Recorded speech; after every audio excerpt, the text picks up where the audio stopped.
Good morning, everyone. It is time for our very last day of the Departure Lounge, which feels a little bit wild to say. When I first thought of the idea to have us come together for 3 days with 3 days full of amazing humans, I didn't know that it would be this fun and this amazing and this wonderful. And we're going to continue that fun, amazing, and wonderful vibe for today. We're going to kick off with Elandria Jackson Charles, who is going to talk with us all about sabbaticals. And I'm really excited to have you here, Elandria. Before we get started, can you just tell people where to find you in case they want to go poke around your website while they're watching? Absolutely. So you can find me at ayokapartners.com. Ayoka is spelled Ayoka, followed by partners.com. Perfect. So we're just going to jump right in. These conversations always go super, super fast. Will you talk to us a little bit? Mute button over here. Will you talk to us a little bit about your work and how clarity can bring closure to those of us that are watching? Absolutely. First of all, Naomi, thank you for creating this space. I am thrilled to be a part of it. And I just love that you're creating a container to have these critical conversations about the inevitable. Yeah. Like leaving and transitions will happen. So thanks again for bringing your brilliance to bear. I'm so thrilled to be here. So when I think about clarity and closure work, and so the work that I do is around sabbatical care, creating protected space for leaders, women of color leaders, Black women leaders to pause and pursue possibility. And so a lot of times that is done in a coaching container or through sabbatical care, but the idea is to create the space to really sit back and reclaim your clarity and then lead with joy. And so the reason why clarity and closure go hand in hand is because when you are clear about who you are and your identity outside of your work role, you can let go. So I think a lot about an open hand. You're able to give freely and with generosity. Yes, obviously the things related to transition, like we all know about those transition documents, but I'm talking about the knowledge and the wisdom and the perspective that you're willing to give that doesn't even make it into a document. Some of that unspoken cultural norms, things that it would just really be helpful for a successor or even the remaining team to know explicitly. And so when you are clear on who you are outside of that role, you can give. There's no ego. You're not trying to make yourself indispensable. But the open hand also means that you can receive. You're ready for what's next. You have a view of what's ahead. And let me be clear, clarity and certainty are not the same. So the idea is that you are clear that there is something next beyond this moment, even if you don't know your specific role, title, what you're going to do next. So that's why clarity and closure go hand in hand, is because you can let go. You can be free with it. I love that.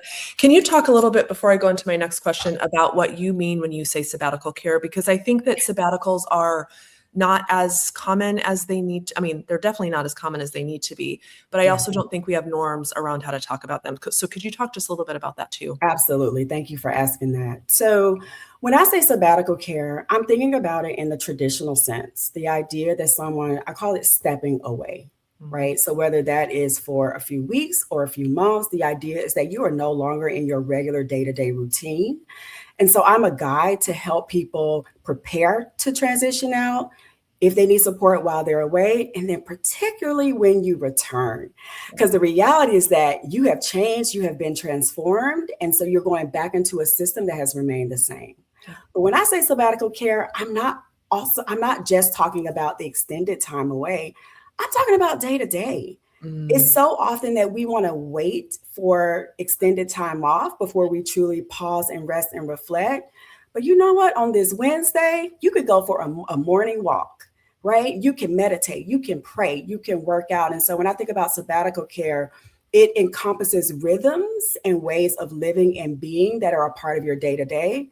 And also if you have the luxury of taking extended time off. Right. Yeah. I just got back from my own sabbatical. I took the month of May and I did some international travel and also did a bookend set of weeks where the first week before I went on my travel, I did not have client calls. The last week, I also didn't have client calls. And I so resonate with it has to be a daily thing because there's nothing that feels worse than having taken that time for yourself and then plunging yourself right back into what you left. And I think that there's moments, like you said, to just take small bits. And I love that you provide guidance for that, because it's a hard thing to remember, I think, for all of us. Yeah. It is. Yeah. Mm-hmm. So the next question I want to ask you, I actually love, because I adore talking about legacy. I think that legacy, I always say this, that legacy is only about 50% up to you. The rest of it is what other people are determining your legacy is. Could you talk about the difference between leaving unfinished business when you exit, and leaving a legacy? And how do you differentiate between those two? Yes. So I think sometimes we create a false distinction and we think that it has to be either or. You're leaving a legacy or you're leaving unfinished business. Both things can and will be true, right? Accept it, embrace it. It's the reality. And so when I think about leaving legacy, so we're going back to this idea of clarity and vantage point. When you're focused on leaving a legacy, you're almost like zooming out. You're taking a 30,000 foot view of the enterprise, the ecosystem, the thing that you've been a part of, but you're looking at it holistically as yourself as one piece of that puzzle. Now, with unfinished business, I think there's a tendency, and I have to reflect on my own moments of transition. Honey, when I tell you I was grasping and white knuckling and trying to just, cross every T, dot every I, like, let me get it all done. And you know what? That was based in distrust. I didn't trust that I had done enough, that I was in the moment, I contributed, it was time to move on. And also, I wasn't trusting the team. So when you are really focused on the legacy piece of it, you trust that others are going to carry it forward. You've done your part, and it's time for you to move on. And so the ability to know that the mantle now sits with a different group of people, whether that's the successor or it's the remaining team. Yeah, I love that. I also want to talk a little bit more about how do you view, so a lot of our work is not around sabbaticals because it's when the person is leaving and not coming back.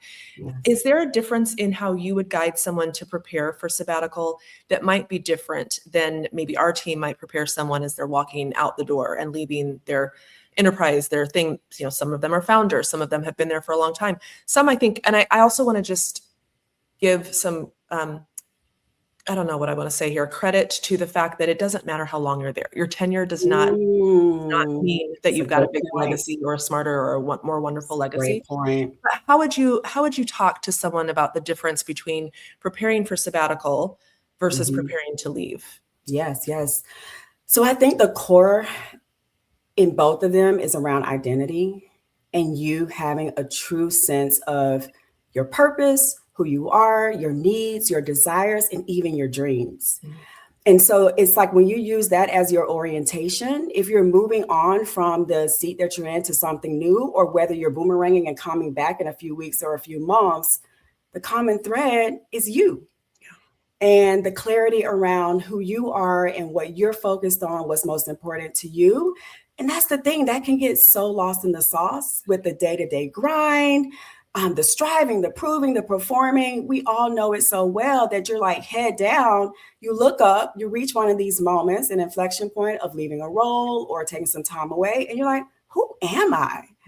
And so that's why it's so critical to continue to come back home to yourself, practice clarity, pausing. I can talk more about clarity and pausing. To me, sometimes people make getting clear is like this big thing, or you need to hire somebody. No. It's actually within your control, within your sphere, to be clear by pausing every single day. Yeah.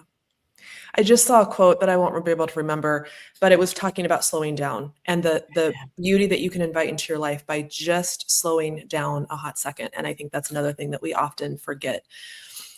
What do you think is the best way? Some of these questions you're not prepped for, but I know this is your work. But what is the best way for someone who's watching this and saying, there's no way I can take a sabbatical? There's like literally no way. Or maybe speak to the person who's asked and has been told no from their organization. What would you recommend they do? What would you recommend they think of, short of working with you, of course? But what would you give them as a nugget of something to hold on to? Yes. So I think you really have to center on your why.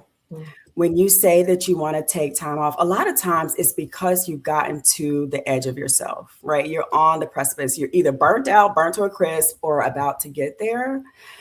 And so I think, and I talk to clients about this all the time. So often we focus so far in the future about the ideal that we don't start with what's right in front of us. So I'm going to sound like a broken record simply because I believe that the sabbatical way of living is within your grasp right now.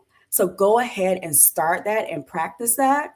And by the way, it's going to help you articulate and make a case for why you need to take extended time off and create a real clear intention about what that time off means for you.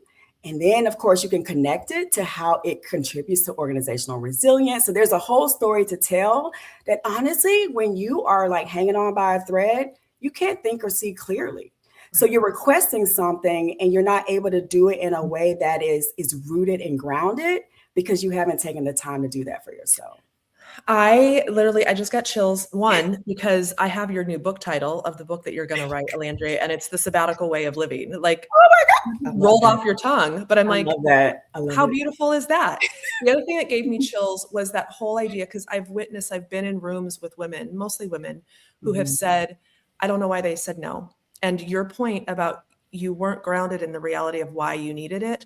And I think we also miss the fact that the way of sabbatical living is also role modeling, and it's modeling behavior for the rest of your team. It's modeling behavior for the rest of the sector. And so even if that's your pitch, is we have to be a model to other nonprofits. We have to be a model to our team. And I'll give a shout out to RISE, which is the organization that I currently sit on the board. We went through the process of making a sabbatical policy for the whole organization. The CEO said, I don't want to take it. I want someone else to take it first, but this is really exciting, and was really excited about the policy. Yes. And we told him, like, your team is actually waiting for you to take it. And sure enough, as soon as he put in his dates and it was approved, people lined up to take their sabbatical. Creates a ripple effect, right? It does create a ripple effect. And the second person who took theirs just got back from their sabbatical shortly.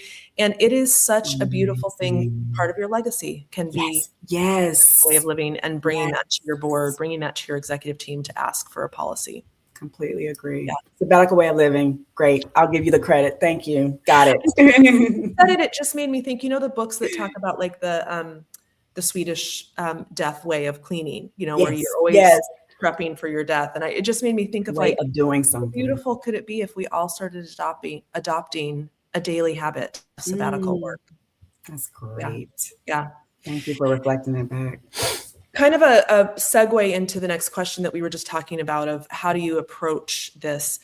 When is the right time to start clarity work? And why do you think that most leaders start it too late? I have a sneaking suspicion about the answer, but why? Tell us from your vantage point. Okay, so when to start? Yesterday.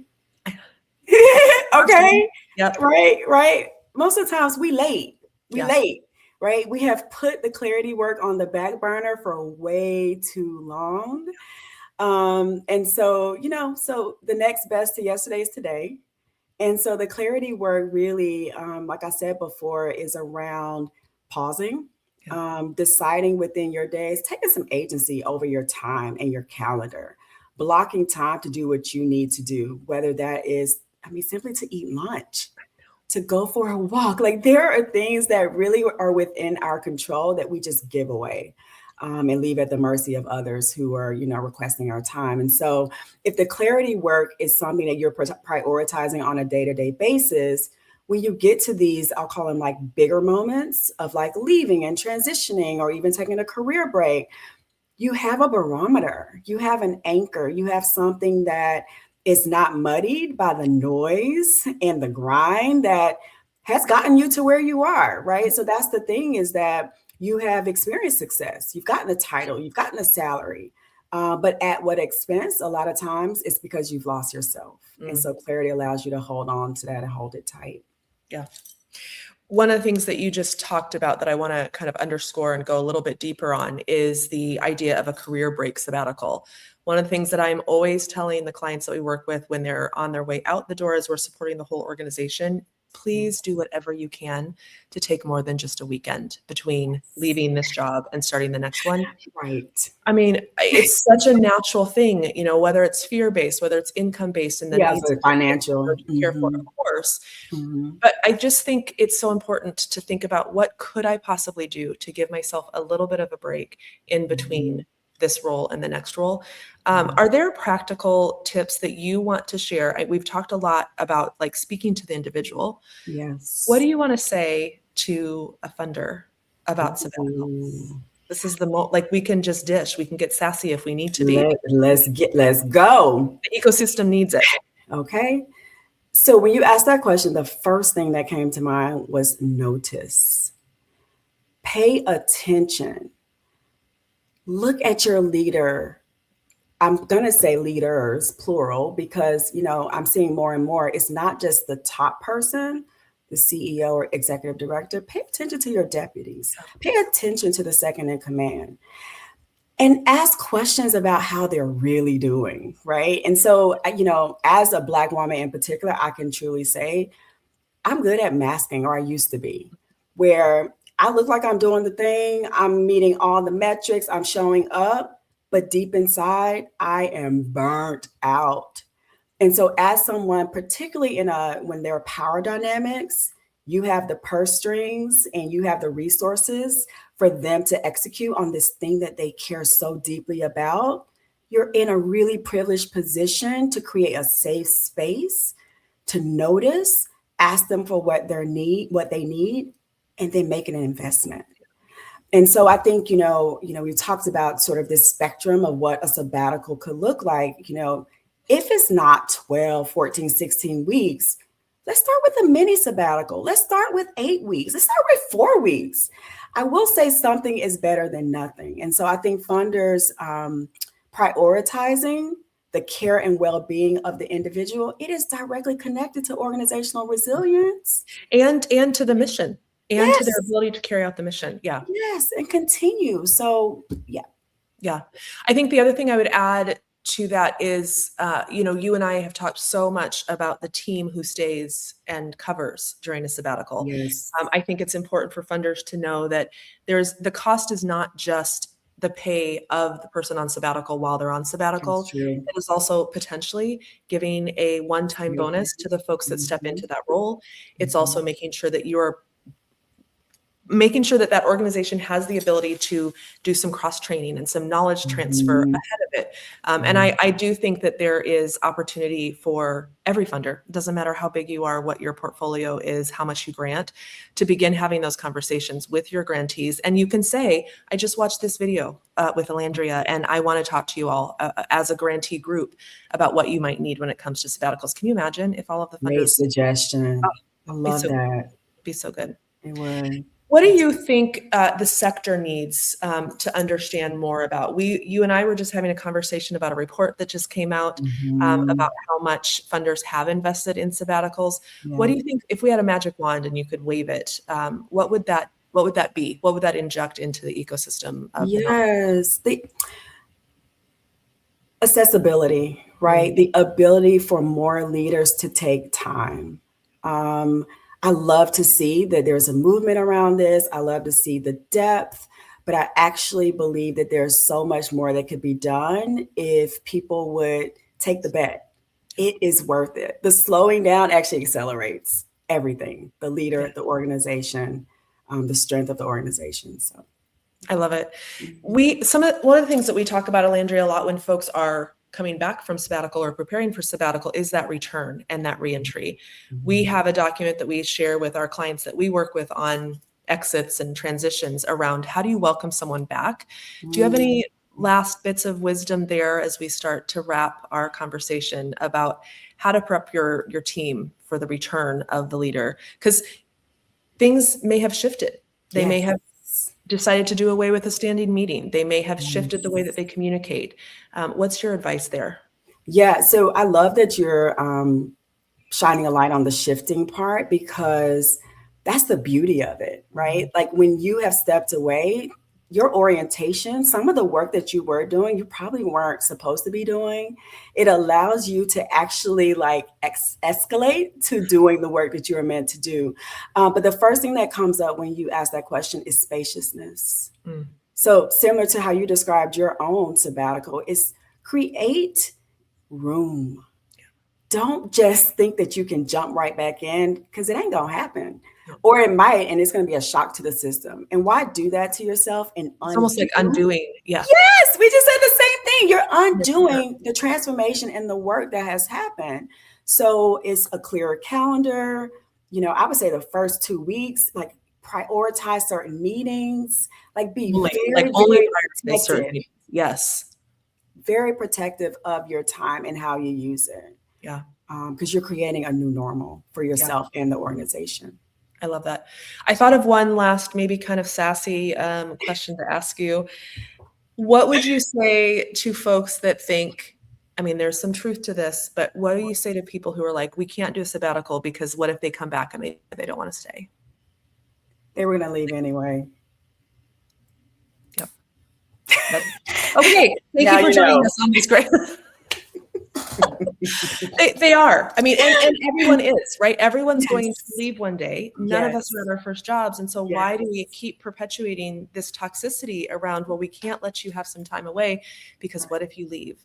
I think there's also, now I will say, I do understand why organizational policies hold something in their clauses, like if you leave within a certain amount of time, you need to pay it back. I get that from fiscal responsibility. And people leave. And so it's a very healthy possibility. And one of the beautiful aspects of it is the team that held it down while that person was away has now built some muscle and stamina and understands what it looks like to lead. So now you have some data to help you be even more ready for. Yeah, I also love the fact that you have more data just in system improvements and in what are we doing for efficiencies and where is our team need something more or less than what we've been doing.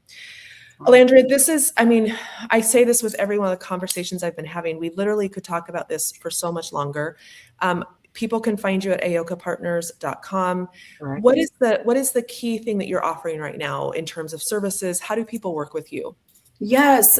So one of my most popular offerings is the strategic pause. And so it's a coaching container. It's 6 months where I am creating the space that I described right at the top of this conversation to truly pause and slow down so that you can pursue possibility. Coming up on August 5th, I'm offering the Clarity Pause, which is a 1-hour sample of what it looks like to drop the weight and pick up some clarity. I love it. You're so good at the tidbits of like the nuggets, the drop the weight and pick up some clarity. I mean, come on, hashtag. Okay, I got a book title. I got some hashtags. Thank you. Thank you, Naomi. Elandria, thank you for the work that you do. It's such a joy and literally you are joy. And it's such a joy to watch you navigate this space and the work that you do and the impact that you have with such grace and with such intentionality and such truth telling. The world needs more of it. And I appreciate you. Thank you so much for joining us. My pleasure. Thank you, Naomi. Thanks. Thanks for watching, everyone, on this session of the Departure Lounge. We'll see you for the next one.